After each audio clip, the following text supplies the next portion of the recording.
여러분 안녕하십니까? 하나님 안에서 오늘도 우리 믿음의 가족들과 함께 말씀을 나눌 수 있게 되어 너무나 기쁘고 행복한 시간입니다. 이 시간도 함께 나누는 말씀 속에서 세상을 살아갈 힘과 하늘의 지혜를 얻는 시간이 되기를 기도드립니다. 산상보훈 가운데 있는 한 말씀입니다. 너희는 세상의 소금이니 소금이 만일 그 맛을 잃으면 무엇으로 짜게 하리요? 후에는 아무 쓸데없어 다만 밖에 버리워 사람에게 밟힐 뿐이니라. 우리에게 너무나 잘 알려진 말씀이죠. 너희는 세상의 소금이니. 그런데 이 익숙한 말씀에서 우리는 한 가지를 좀 고민해 보게 됩니다. 왜 예수님은 이날, 이 자리, 그리고 그 당시에 비유로 삼으실 수 있는 수많은 것들이 있었음에도 우리 그리스도인들을 가리켜 소금이라 지칭하여 말씀하셨을까요? 왜 하필 소금일까요? 거기에는 분명 중대한 이유들이 있을 것입니다. 한국에 정말 특이한 한 종류의 식당이 있습니다. 전국 어디를 가도 있고 너무 유명해서 외국인들은 꼭 들러야 하는 명소로도 알려진 식당입니다. 어떤 식당인지 혹시 아시겠나요? 많은 분들이 김밥집을 생각하실지 모르겠지만 사실은 김밥집이 아니라 욕쟁이 할머니가 운영하는 식당들입니다. 한국에는 왜 그렇게 욕을 잘하시는 할머니들이 많은지 얼핏 세어보아도 100여 개의 유명한 욕쟁이 할머니 식당들이 전국에 있습니다. 그리고 인터넷에는 여러 외국인들이 이 욕쟁이 할머니 식당들을 방문하여 찍은 영상들을 서로 올리곤 합니다. 항상 사람들이 북적북적합니다. 저는 가보지는 못했지만 다녀온 지인의 말에 따르면 때로는 주인 할머니가 너무나 당황스러울 정도로 욕을 해서 밥을 먹다가도 깜짝깜짝 놀랄 정도라고 하니 참 특이한 식당임에 틀림없습니다. 그런데 이상한 것은 왜 사람들은 굳이 자기들의 돈을 내고 식당을 찾아가면서 하필이면 욕먹는 식당으로 가는 것일까요? 그리고 식당이라면 손님들에게 아주 친절하게 해도 모자른데 도리어 욕을 퍼붓는 이 식당들이 도리어 크게 인기 있는 이유가 무엇일까요? 거기에 많은 이유들을 생각해 볼 수 있겠습니다만 결국 인기 있는 욕쟁이 할머니 식당들의 한 가지 공통점은 하나같이 다 음식이 맛이 있다는 것입니다. 물론 나이가 지긋하신 할머니들의 정감 어린 모습들에 끌리는 부분들도 있겠지만 결국 그 집 음식이 맛이 있기 때문에 욕조차도 정감 어린 분위기로 여길 수 있게 되는 것이지요. 식당은 무엇하러 가는 곳입니까? 놀러 가는 곳, 구경하러 가는 곳, 혹은 쉬러 가는 곳이 아니라 음식을 먹으러 가는 곳입니다. 그렇기에 한 식당의 성패는 결국 그 식당이 내는 음식의 맛에 달려 있다는 것이죠. 그리고 오늘 산상보훈의 말씀에서 예수님은 우리들을 가리켜 소금이라 하셨습니다. 한 식당의 가치가 다른 것이 아닌 음식의 맛에 달려 있는 것처럼 한 그리스도인의 신앙의 가치도 분명 삶 속에서 보여주는 맛에 달려 있기 때문입니다. 그렇게 예수님은 이 말씀을 하시면서 그리스도인으로서 우리의 신앙에 진정으로 중요한 것이 어디에 있는지를 우리가 잊지 않기를 원하시는 것이죠. 그래서 사랑하는 여러분, 우리가 먼저 한 가지를 꼭 기억하면 좋겠습니다. 우리들의 믿음과 신앙의 성패는 결국 다른 것이 아닌 우리가 오늘 세상을 향하여 내는 맛에 달려 있습니다.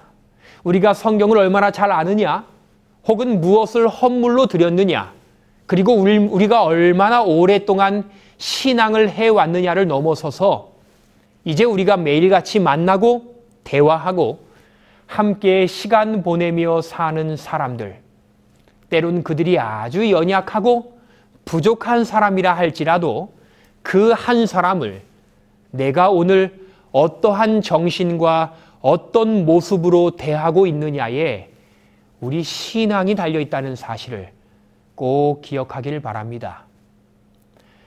사실 예수님 당시의 소금은 오늘날처럼 잘 정제된 소금이 아니었기 때문에 그 속에 많은 불순물들이 함께 섞일 수밖에 없었습니다.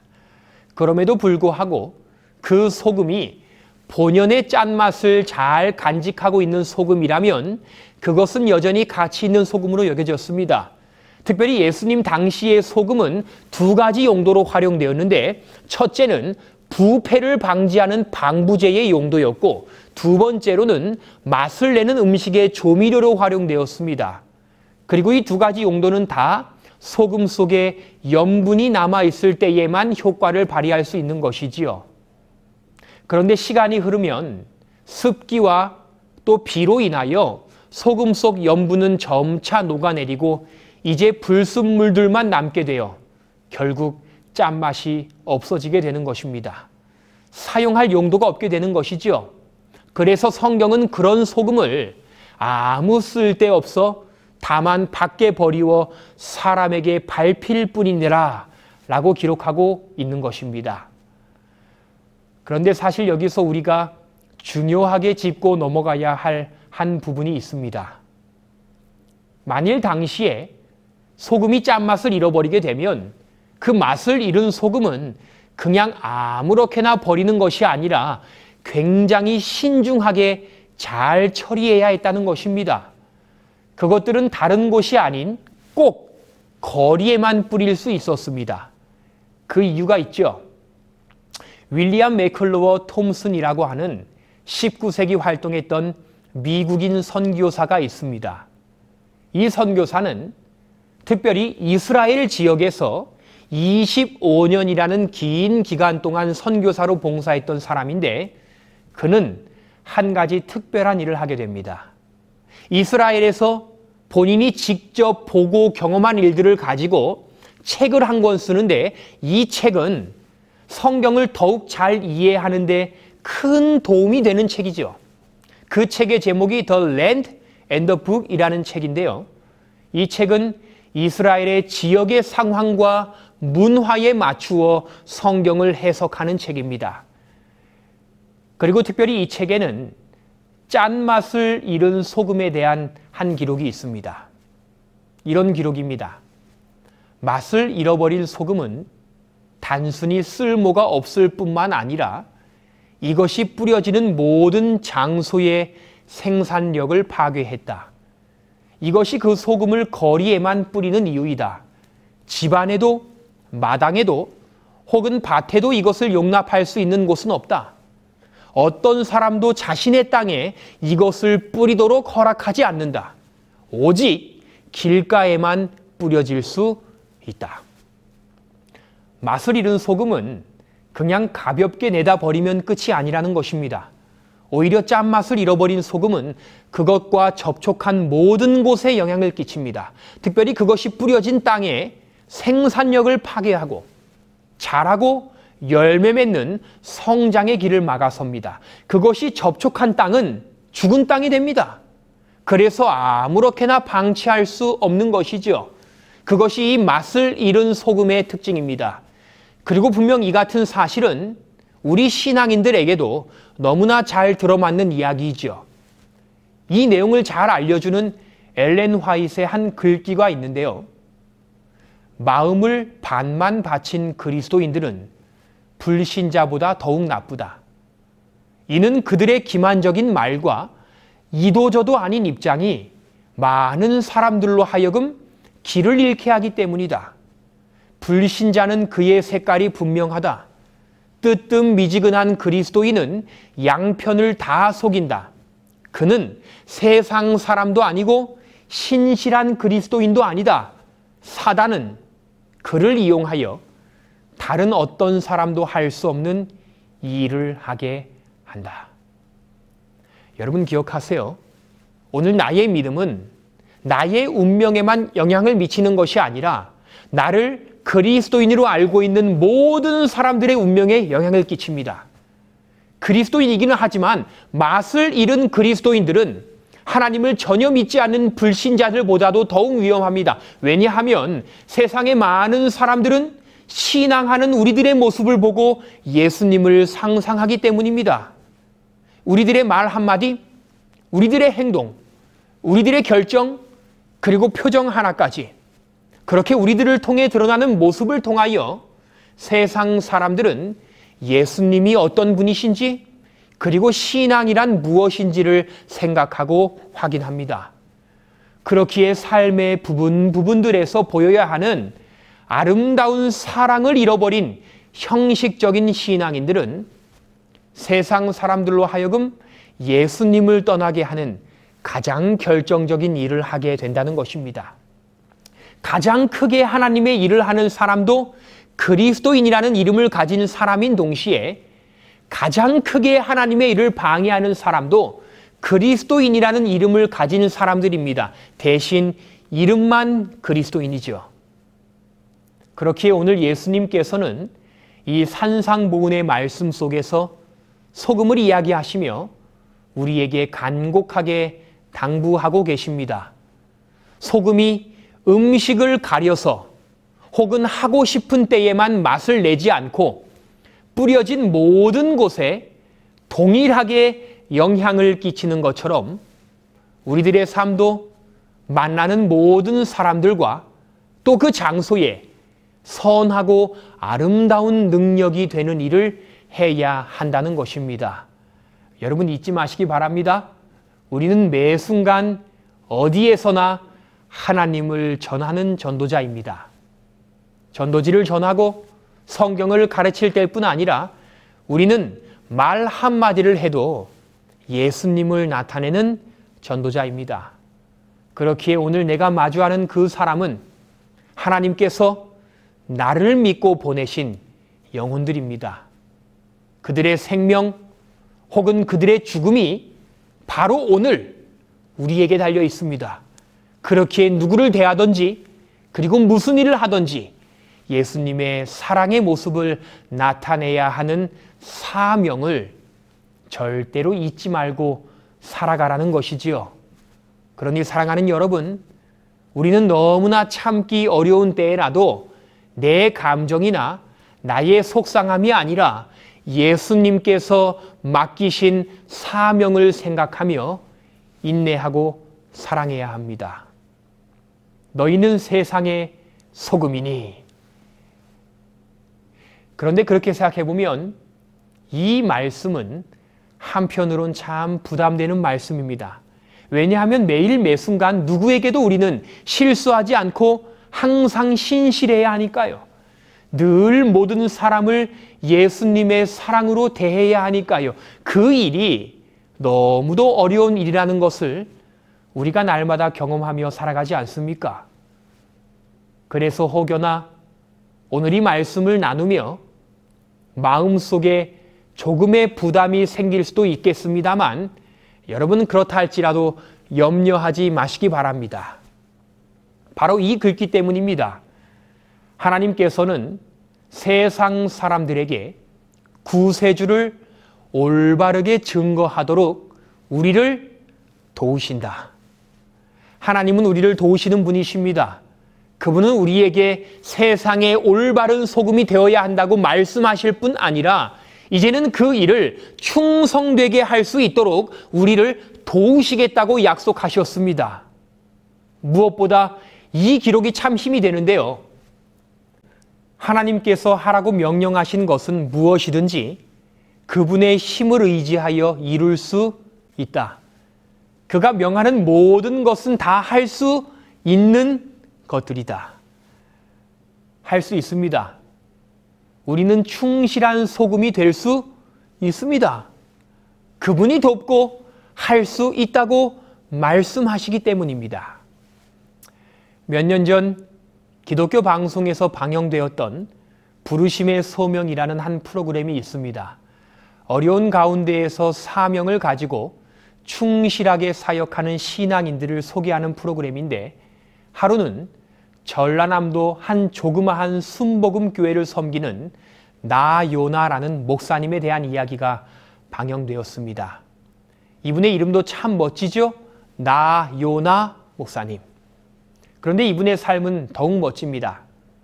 이분이 한 작은 교회에서 목회하고 있을 때에 어느 한 사람이 신장의 문제로 고통당하고 있다는 소식을 듣게 됩니다. 그냥 기도하고 그 사람을 위해 마음으로 염려해 줘도 충분할 텐데 이분은 그 소식을 듣고 도저히 가만히 있을 수 없어서 자신의 신장 하나를 떼어서 기증합니다. 얼굴도 모르는 사람에게. 그런데 그 일이 있은 지 몇 년 후에는 또 자신의 간을 어떤 알지 못하는 사람에게 나누어 줍니다. 원래 기증하려 했던 때에 검사를 받아보니 지방간이 있어서 기증이 어렵다는 말을 들었는데 어떻게든 그 사람에게 간을 나누어 주기 위하여 식단을 조절하고 열심히 운동하여 끝내 지방간을 해결하면서까지 간을 기증하였습니다. 그리고 그 사람 얼굴도 보지 않았어요. 완전히 모르는 사람에게. 참 대단한 일이죠. 그리고 나중에 알고 보니 이 목사님의 사모님도 이미 하나의 신장을 다른 사람을 위하여 기증해 준 상태였습니다. 부부가 다 알지도 못하는 사람에게 말씀만을 전하는 것이 아니라 행동으로 사랑을 전합니다. 세상의 많은 사람들이 이 두 분의 모습을 바라보며 이것이 진정으로 하나님을 믿는 사람의 모습이라고 인정하고 고백합니다. 얼마나 감동스러운 일입니까? 그런데 그 이야기를 듣는데 저의 마음 한편에 드는 생각이요. 과연 나라면 그렇게 할 수 있었을까? 가족이라면 몰라도 또 잘 아는 친척이라면 몰라도 얼굴도 모르는 사람에게 그런 큰 사랑을 실천하는 이 일을 기쁨으로 할 수 있을까? 참 고민되더라고요. 그만큼 쉽지 않은 일이지요. 어느 기자가 병원에서 회복하고 있는 이 목사님을 찾아가 이 부부에게 물었습니다. 두 분은 어떻게 그렇게 어려운 일을 한 번도 아니라 여러 번 결심하고 실천할 수 있으셨습니까? 그 일이 어렵거나 고민되진 않았습니까? 그 기자의 질문에 이 두 분이 참 신기한 대답을 했어요. 이 일이 조금도 어렵지 않았습니다. 제가 한 것이 아니라 다 하나님의 도우심이죠. 하나님께 받은 것을 나눌 수 있는 기회를 얻어 그저 감사할 뿐입니다. 내 것, 내 안전, 내 평안, 내 행복만을 지키고 누리려는 이 시대에 자신의 생명과도 같은 것을 나누어 사랑을 실천하는 일은 참으로 어렵고 또 불가능한 일처럼 느껴집니다. 아니, 그렇게 하는 것이 오히려 어리석다고 느껴지는 시대입니다. 그런데 이 두 분으로 하여금 그 불가능해 보이는 사랑의 헌신을 가능케 한 것은 결국 하나님의 도우심이었습니다.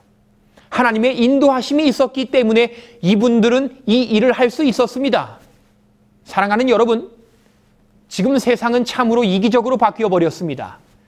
그 가운데에서 여전히 소금의 역할을 하며 사는 것은 쉽지만은 않습니다. 그리스도인들도 세상을 살아가다 보면 자신도 모르는 순간에 맛을 잃어갑니다. 사랑을 잃어갑니다. 그럼에도 하나님은 오늘 우리를 세상의 소금이 되라고 다시 부르십니다. 그렇기에 우리는 더더욱 스스로를 격려해야 합니다. 무엇보다 먼저 하나님은 우리를 전도자로 부르셨다는 사실을 꼭 잊지 않고 우리가 살기를 소원합니다. 우리의 전하는 성경 말씀이 아니라 살아가는 삶의 모습과 사랑의 정신을 통하여 예수님이 더욱 힘 있게 전해진다는 사실을 꼭 기억하기를 바랍니다. 훗날 우리가 하늘에 가면 내가 잘 알지도 못하는 사람이 나에게 뛰어와 고맙다고 고백할 것입니다. 나 때문에 예수님을 발견했다고 감사할 것입니다. 그리고 그것은 분명 내가 전한 성경 말씀이 아니라 내가 그들을 교회로 데려왔기 때문이 아니라 작은 삶 속에 보여준 사랑의 행동을 통하여 그들이 예수님을 만난 경험 때문일 것입니다. 우리는 매 순간 전도자입니다. 동시에 더더욱 중요한 것, 그분은 오늘도 우리가 이 땅을 살아갈 때에 충실한 소금의 역할을 하도록 도우실 것입니다. 오늘 나는 여전히 사랑이 없고 예수님의 맛이 없는 부족한 사람일 수 있지만 이제 그 일을 이루시도록 도우시는 하나님의 능력이 우리에게 있기 때문에 우리는 진정한 소금으로 거듭날 수 있는 것입니다. 사랑하는 여러분, 이제 하나님 안에서 후회 없이 사랑하시기 바랍니다. 무엇보다 하나님의 도우심 속에서 그분을 믿고 승리하시기 바랍니다.